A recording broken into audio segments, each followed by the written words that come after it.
A police officer shortage in Minutair is being covered by a new contract with the Scottsbluff County Sheriff's Office. KNEB.TV News starts right now. From your trusted source for news in western Nebraska and eastern Wyoming, this is KNEB.TV News. Presented by Platte Valley Companies, premier provider of financial services. Hello, I'm Ryan Murphy. This is KNEB.TV News powered by Platte Valley Companies. Thanks for joining me.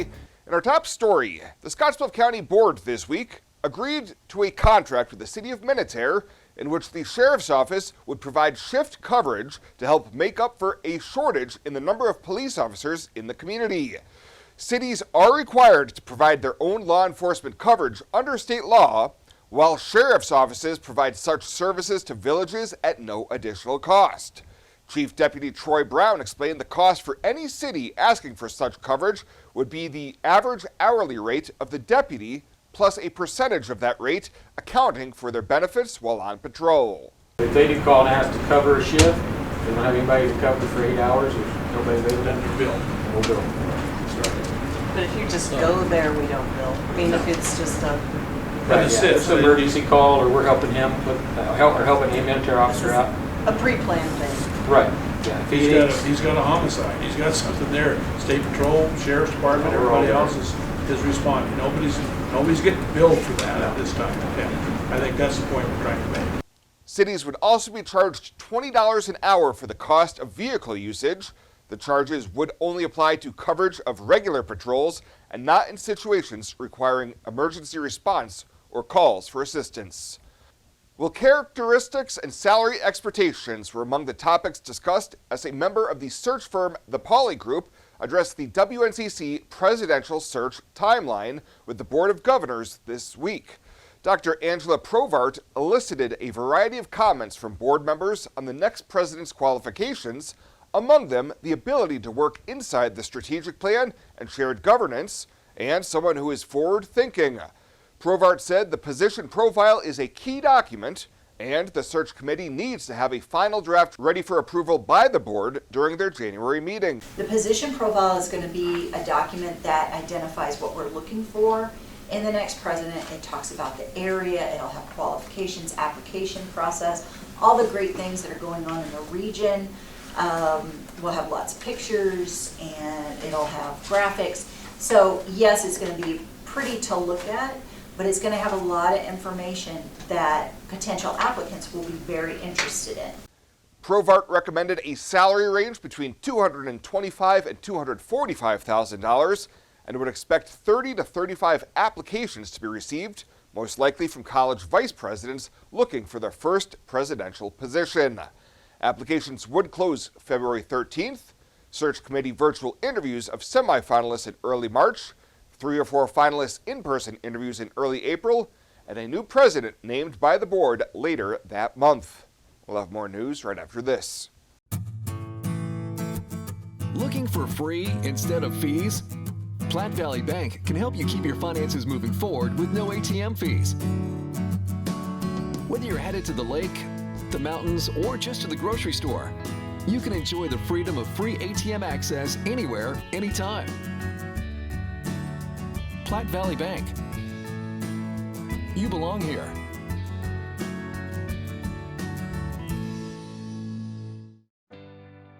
Life Care promises us that we are looked after and taken care of properly.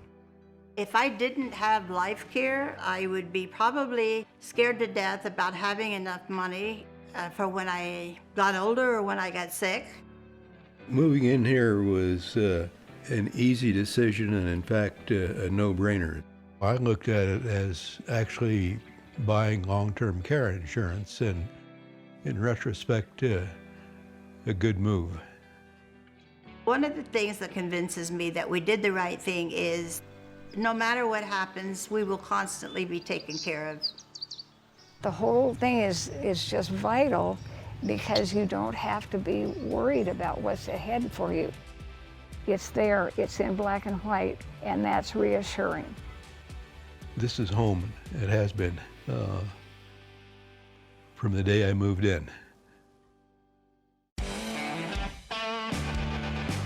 Welcome to Kelly's, home of the Valley's best selection of wine, spirits, and beer. Whether you're brand loyal to the tried and true brew or really enjoy trying something different and new, Kelly's has something for everyone. Family owned and operated and right on your way on West 27th Street in Scotts Bluff. Kelly's Liquor. If you can't find it at Kelly's, it's not worth drinking.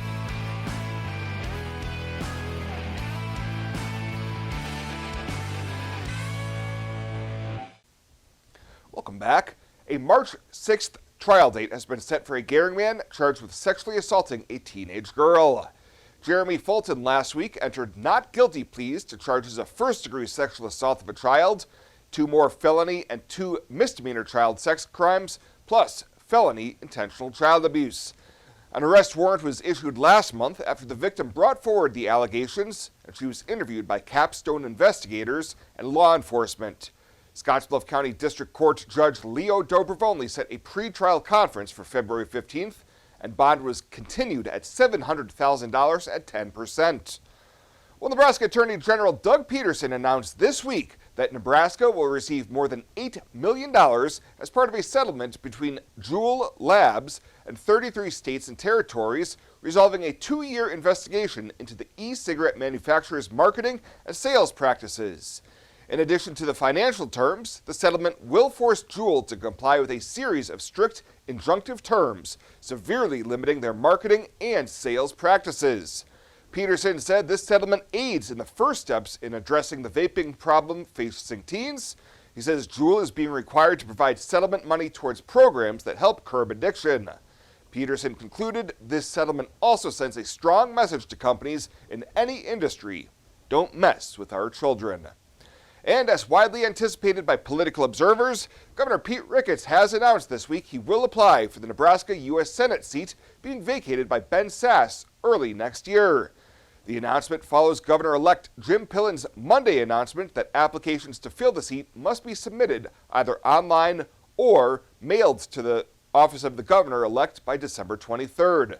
During a news conference in Lincoln, Ricketts said he agrees with those who say the seat should be filled by election, but the process is a bit different than for a U.S. House vacancy. We obviously just went through a special election with the congressional seat. We did that in June.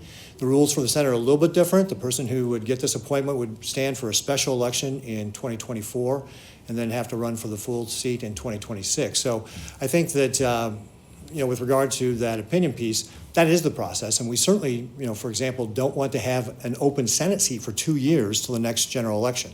Sasse's resignation to take over as the president of University of Florida is effective January 8th, and Pillen says the application process will ensure Nebraska's congressional delegation is returned to full strength as quickly as possible.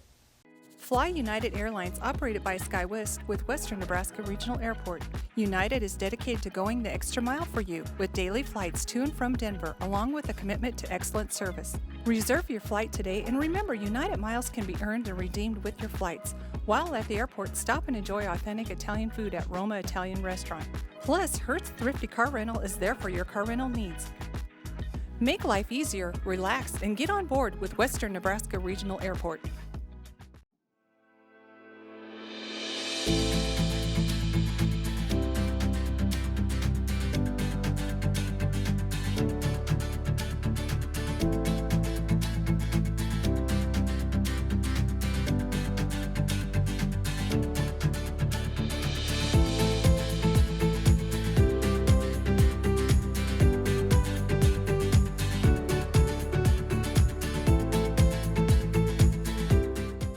Logos in Gering is the place to get all of your school spirit gear, personalized gifts, and promotional items for your business and employees, and banners for any special event. Logos is also the only place to stop for custom screen printing or embroidery. You can even design it yourself on their interactive website.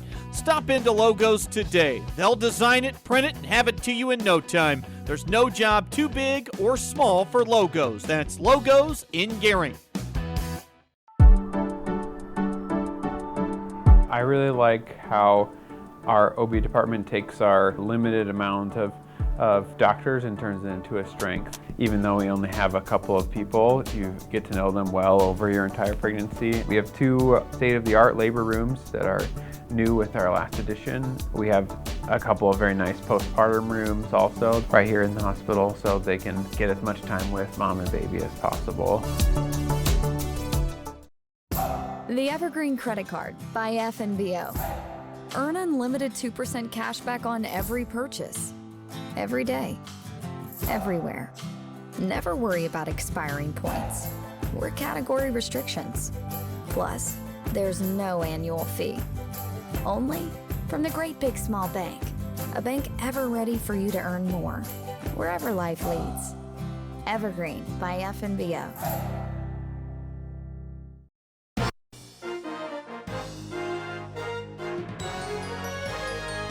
This is KNEB.TV Ag News from the FNBO Ag Desk. FNBO, the Great Big Small Bank. Welcome to this week's Cattle Call. I'm Susan Littlefield here on the Rural Radio Network. Another interesting week. If you remember back to Tuesday, we saw a break in the boxes, a turnaround on a Wednesday, but is this normal? I mean, we are post-Thanksgiving and the window is getting smaller to wrap up this 2022. Having said that, there's a lot of concerns about weather systems that are moving in. We haven't really had to deal with a lot of severe weather for these cattle out in the feedlots. We'll find out about that and a whole lot more on this week's episode. As you can see, Brad Koima joins me. He is with Koima and Farlick out of Sioux Center, Iowa. So let's start out talking about these boxes. A Tuesday drop, a Wednesday turnaround. Kind of typical post-Thanksgiving? Yeah, thanks for having me on, Susan. Glad you're getting better with your knee. Thanks. I'm trying to make myself not be quite as sarcastic. Okay, so there's people that want to tie the cattle price to the box beef market. And I always go like, well, where are you going to get that information from? You're gonna trust that the backer's going to tell you what he sold boxes for. When the volume of trade on the boxes would represent a very small percentage of the total volume of box beef sold on a daily basis. So to me, this is, the people, I guess, have gotten used to this, these wild gyrations in the pork product from sometimes the morning quote till the afternoon quote. For the most part, the beef market has been a little more of a, seems like a little more, I was going to say honest, but a little more stable, less erratic, less volatile. But these last 2 days, this is a joke. Down 660 one day, up 830 the next. And what's particularly frustrating is it seemed like a lot of the traders were, the selling was triggered because of the weak box trade. And don't kid yourself, there's algorithms that are built based on if a certain news items hit the newswire, those trigger signals in algorithm trades. And so, I thought, okay, why didn't we get our $2 back today? That kind of frustrated me, after the way the market melted down yesterday. And again, I think that's hate to be so philosophical today, but the market, if you think about it, every morning there's a whole group of us that are potential sellers in the cattle. I'm talking about feeders, okay? Mhm. People that have cattle. So if something happens to create that anxiety or to spook us, oh no, I better sell it, that. And it seems to me like those HFT type algorithmic type traders really prey on that kind of a marketplace. I don't know what to do about it. Well, it seems to me like they could slow them down. That would help. But there's an old saying around here that every day you can go home and hear news that would make the market go down the limit the next day, and very seldom do you go home with like, oh gosh, I hope there isn't some good news that makes us go up the limit, because when's the last time that's happened? So anyway, some of this, unfortunately, the softer boxes is probably, to your question, somewhat normal for right after Thanksgiving. Kind of neat the way it came right back today. This isn't the first time that the market's had some of this softness right after Thanksgiving. In fact, if you pulled out several years of charts, you'd see it's very, very normal. Sell off after Thanksgiving, and sometime toward the end of the first big week of December, that's when the market starts to catch. You start to see the rib meat start to have some more interest, the ribeye, the whole loin thing, the Christmas dinner, the New Year's Eve stuff. And then typically that demand for that middle, they call it, would stay actually pretty good all the way until, believe it or not, Super Bowl. I like what I hear on demand on the other side of Christmas. I think that that's good. And then, of course, in my opinion, the supply side of this market is kind of like it is what it is, and it's going to be really hard to change that supply side, in my opinion. So is there going to be a feel of a low working its way in before we wrap up in the next couple weeks? I think by next week when we do this, if we do this, I think we'll be talking about the market feeling better already. Good. But take everything I say with a grain of salt. But this nice break right into this first week of December, very seasonally normal. And let's face it, we're still trading at a steep discount to cash. I mean, it's not like we're blowing up some sort of expectation of, oh man, the market's got to go up $10 to justify where we are. Not at all. There was 156 and 157 bids today in December. Cattle are less than 152. So it seems to me like, the market's got to kind of like bow its neck here a little bit. We haven't seen much cash trade leak yet today, by the way, Susan. A little tiny bit at 247 and a little bit of 156 and 157. But for the most part, I think the feedlot's got a fair amount of resolve. They know that numbers are still tight, and they know that the choice is still hard to come by. So hopefully that kind of resolve will carry us here into the end of the week. Well, here we are sitting in December. We really haven't had a lot of weather issues to deal with for these cattle. That's about to change. That's great point. And I thought too, maybe the market might be more sensitive to that today with the first real system. Really, we didn't even have any winter last year to speak of, so maybe the market is taking the, we'll believe it when we see it kind of a deal approach. Now, there is some difference of opinion on exactly what the main storm track is going to be. We're supposed to, like here in Northwest Iowa, we're supposed to get some snow tomorrow. But the real system is the one next week, where they're talking about a system that's going to last 3 or 4 days. Going to depend where you live, whether it's rain or snow, or probably a combination of both. The local talent here is suggesting it's someplace between Omaha and Sioux Falls. I'm nothing personal if you live in Kansas, but I'd be okay if it went a little further south, in effect more of the cattle feeding area, but just kidding. Well, not really. So we'll see as the weather transpires. But if nothing else, some of the problem with the market, if you're bearish, like we talked about last week, I usually bring up average weights, right? If you're bearish, it's because the weights are too big, and they are big. There's no denying that statistic. It is what it is. And most of us have felt all along it's because our weather's been so mild. So these cattle have performed better than expected. Well, even if it's not a debilitating, knockdown blizzard, 3 days of rain and ice and snow is going to slow down these extraordinary gains back to something that's much, much less than that. So either way, I think it's a little bit supportive to the market, Susan. All right. Sounds good. We look forward to catching up with you next week and hopefully having some good cash news to pass along as we get ready to start wrapping up the year. Perfect. Sounds good. All right. Brad Coyman has been joining us, and as we always remind you, commodity futures and options do involve a substantial risk of loss not suitable to all investors. And that's been this week's Cattle Call on the Rural Radio Network. The Evergreen Credit Card by FNBO. Earn unlimited 2% cash back on every purchase. Every day. Everywhere. Never worry about expiring points or category restrictions. Plus, there's no annual fee. Only from the Great Big Small Bank. A bank ever ready for you to earn more, wherever life leads. Evergreen by FNBO.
let's take a peek at what's happening on your weekend community calendar.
The community calendar is brought to you by Riverstone Bank. First State Bank is now Riverstone Bank. Community strong with the same people you know and trust. You deserve to have a building that will last for generations. With more than 110 years of experience and thousands of satisfied customers, Morton Buildings is the industry leader you can trust. If you're planning for a garage, farm shop, horse barn, storage building for your RV, boat, or collectibles, there's no better time to buy. Contact your local Morton sales office or visit mortonbuildings.com to get started today. Looking for free instead of fees? Platte Valley Bank can help you keep your finances moving forward with no ATM fees. Whether you're headed to the lake, the mountains, or just to the grocery store, you can enjoy the freedom of free ATM access anywhere, anytime. Platte Valley Bank. You belong here.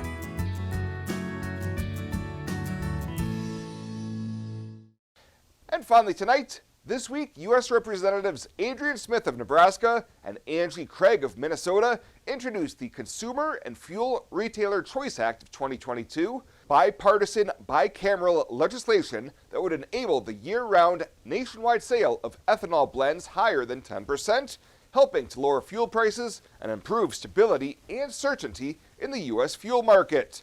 This bill is supported by the largest unified group of farming, biofuels, and oil companies to date.